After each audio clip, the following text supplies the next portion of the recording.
Խաչատրյան, նախ այսօրվա հանրահավաքի մասին այն իաջակցություն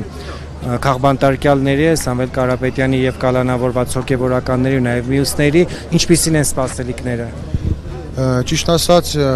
մենք եկել ենք մեր թիմով, ընկերներով, եկել ենք մեր զորակցությունը հայտնելու բոլոր քաղբանտարկյալներին եւ սրբազաններին եւ Սամվել Կարապետյանին եւ այն մարդկանց, ովքեր ամեն օր կարծես թե քաղբանտարկյալների թիվը Հայաստանում մեծանում է, պետք է փորձենք ինչ-որ ճնշման հանրային ճնշման միջոցով վերջ տալ այս տոտալ բռնաճնշումներին, որովհետեւ սա էլ ավելի է խորացնում հասարակության մեջ սևերի, սպիտակների, չգիտեմ, լավերի, վատերի այս տարանջատումը, կարծում եմ այս ամեն ինչի դեմն առնելը միայն հասարակական լայն կոնսոլիդացիան կարող է փրկել։ Կարծում եք հանրային ճնշումը բավարար է կամ համարժեք է այն իրավիճակին, որն այսօր կա։ Ոչ, համարժեք չէ, որովհետև պետք է մեծացնել, եթե ունենք այս պահին սա, եթե ամեն օր փորձենք հանրային ճնշումը մեծացնել, լայն զանգվածների ներգրավենք, բնականաբար իր արդյունքը տալու է։ Չէ՞ կարծում, որ ուղղակի հանրությունը հոգնել է արդեն ու այդ հանրային ճնշումը էլ չի մեծանալու։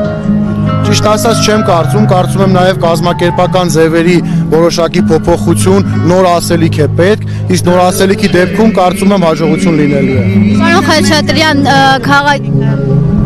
կներեք չլսեցի։ Կոնկրետ մեր ձևով ձեզ ունի այդ ասելիքը կամ ով ունի այդ նոր ասելիքը։ Մեր ձևով դեռևս այսպես ասած process-ի մեջ է, ժամանակի ընթացքում դա կտեսնենք, կարծում եմ այս process-ները, որ սկսել են, ամեն ինչ հաշվարկված է եւ իրենք ունենալու են իրենց ասելիքը։ Պարոն Խաչատրյան, քաղաքի տարբեր մասերում ոստիկանական մեծ ուժեր էին կուտակված ազգային ժողովի դիմաց Մատենադարանի մոտակայքում, ինչպես նաեւ Ազատության հրապարակում միջև հանրահավաք սկսելը։ Ինչ եք կարծում։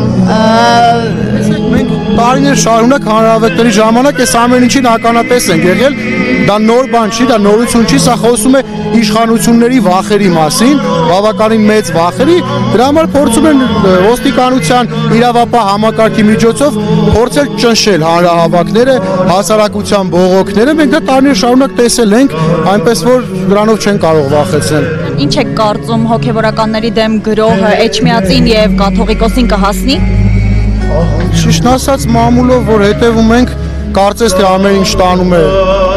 տանում է դրան, բայց իմ կարծիքով չի կարող հասնել։ Տեսեք, մենք բոլորս դեմ ենք ցանկացած քայլ դեպի հայ առաքելական եկեղեցին մեծ հակազդեցության է արժանանելու հասարակության կողմից, դրանում ես վստահ եմ։ Խաչատրյան, ընտրություններում համար 1-ն եք, կկարողանաք միջև վերջ պահել այդ տիտղոսը։ Իհարկե, այսօր առավոտյան վիճակագրության արդյունքում եղանք համար 1, քվեաթերթիկ համար 1-ն ենք, բնականաբար այս սիմվոլիկան էլ պահելով գնալու ենք եւ հաղթենք, գնենք, ինչպես նախկինում նշել եմ, գնում ենք բացարձակ հաղթանակի ընտրություններում։